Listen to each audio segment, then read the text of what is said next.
Merci de nous suivre de partout à travers le monde. Nous sommes vendredi. Nous sommes vendredi 20 décembre 2024 et aujourd'hui, en tout cas, nous vous recevons en exclusivité Monsieur Kasma Jean-Pierre. Kasma, bonjour. Bonjour, merci. Mais comment vous vous sentez, Kasma? Je me sens très bien. Je me sens très bien, même s'il fait un peu froid chez moi à Butembo. Mais je me sens bien parce que nous sommes devant vos caméras encore. Nous espérons que nos téléspectateurs nous écoutent. Ils vont nous suivre. Ils vont avoir des remarques. Ils vont comprendre ce que nous traversons dans notre région. Kasma, il y a une nomination, donc bouleversement fait des postes au sein de Radio Militaire. Et comment vous avez accueilli cette nouvelle? Pour nous, nous avons bien accueilli cette nouvelle parce que ça fait partie de nos revendications que nous avons toujours portées. Depuis un moment, nous avons demandé que pour finir cette guerre à laquelle nous assistons chaque jour, il faut qu'il y ait remplacement de commandants. Parce qu'il y a des gens qui ont passé longtemps ici dans notre région. Quelqu'un à Beni, on l'amène à Lubero. Quelqu'un à Lubero, on l'amène à Beni. Beni, Touri, ils sont dans la région. Mais pour cette fois, on a quand même pris des gens de l'Est à l'Ouest et de l'Ouest à l'Est. Et pour nous, ça a été quand même une bonne chose. Nous avons demandé que, par exemple, le général Chico, qui a mené ses combats contre M23 et qui a fait perdre beaucoup de localités, soit remplacé. Et ça a été fait.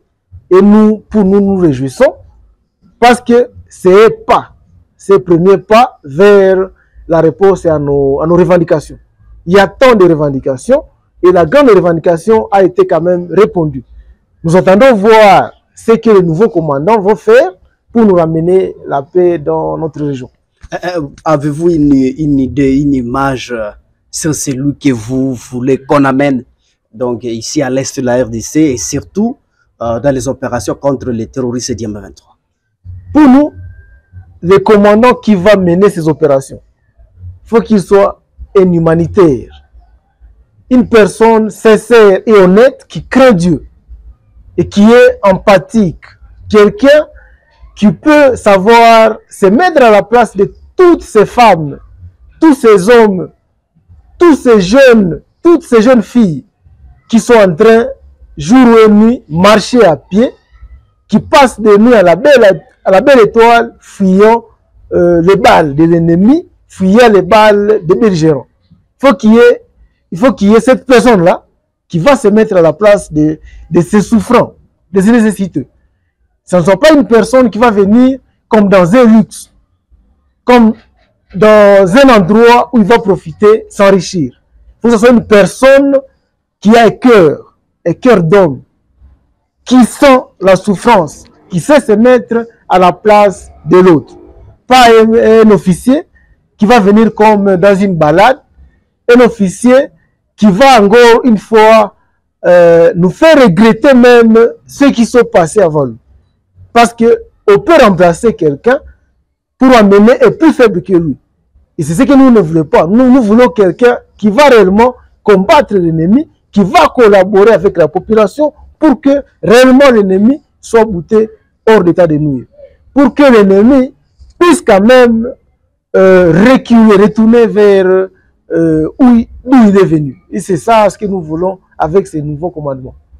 Donc, pensez-vous que vraiment le M23 ont quand même, après avoir pris plusieurs localités, pensez-vous que vraiment avec les nouveaux commandants, il sera vraiment capable de reprendre ces territoires qui sont sous contrôle du M23? Nous avons confiance. Nous sommes confiants parce que d'abord, le commandant 3e région, le général Massounzou Pacifique, c'est un ancien de la région. Nous supposons qu'il maîtrise les contextes, les contours.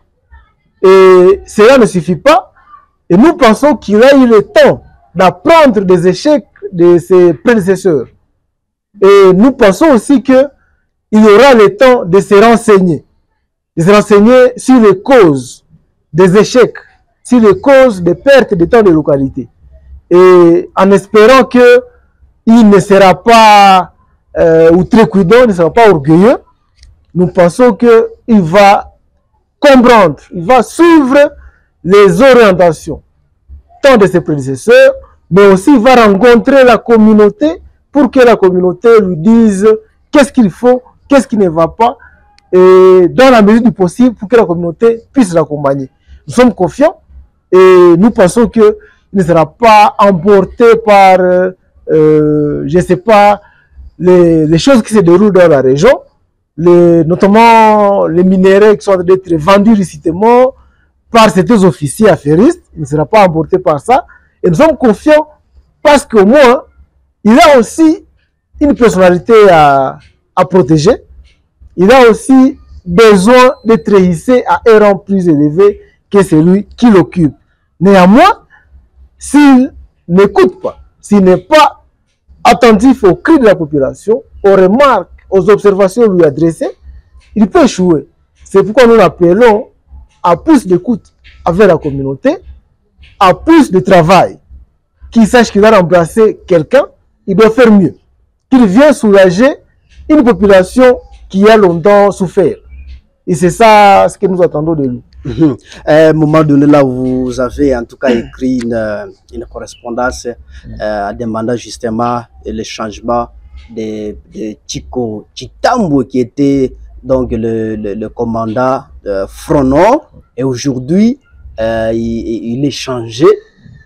Pouvez-vous nous parler de ses points forts et de ses points faibles?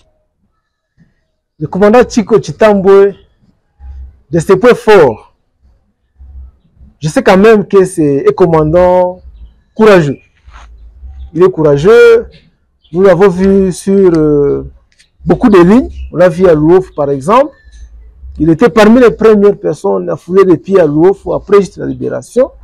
Nous l'avons vu dans des zones les plus reculées comme Katoa, Hutu. Il est courageux.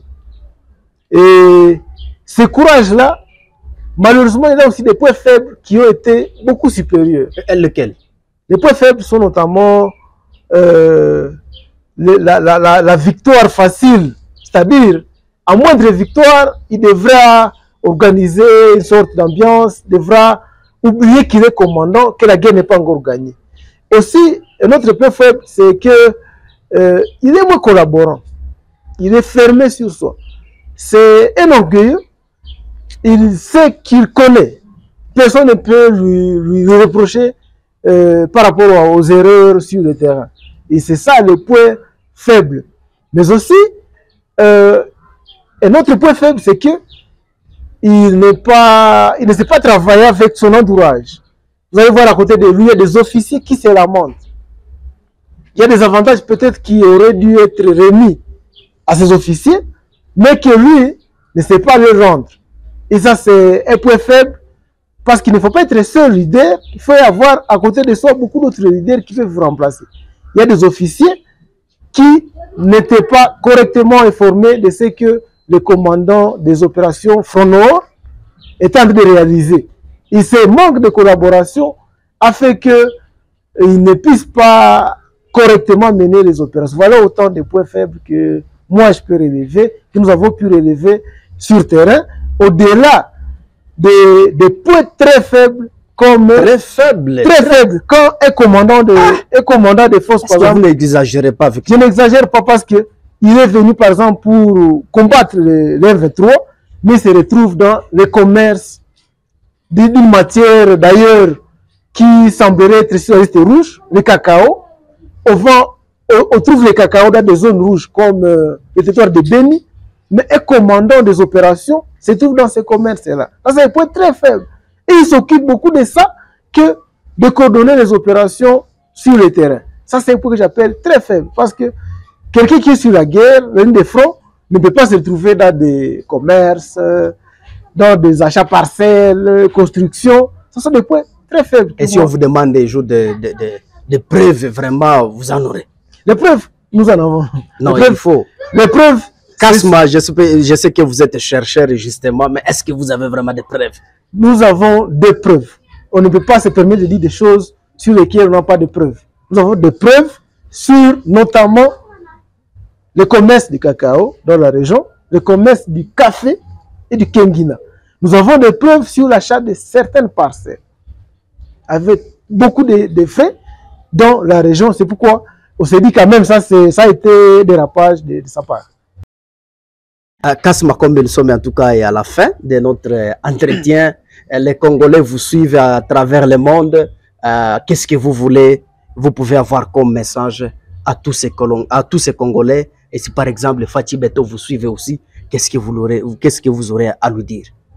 À tous ces Congolais qui nous suivent, je pouvais adresser un message d'encouragement, un message d'unité.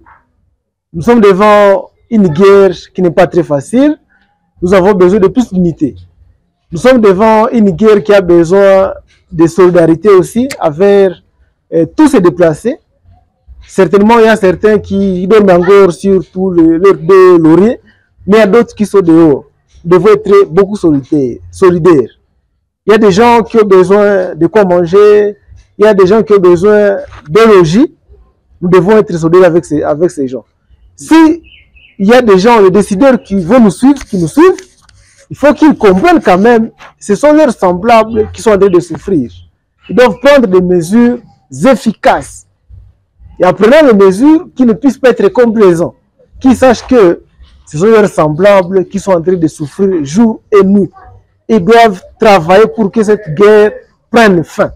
C'est ça le message que je peux lancer à tous ces téléspectateurs qui nous suivent et qui vont nous suivre peut-être après. Oui, en tout cas, M. Kasma Jean-Pierre, je rappelle que vous êtes militant de la lutte pour le changement et section de Butembo. Nous vous disons merci. Je vous remercie aussi, cher journaliste Mwanampezi Manzekele. Oui, en tout cas, ne manquez pas de vous abonner, chers internautes. Je suis Mwanampezi Manzekele à la présentation. Au revoir. Merci bien.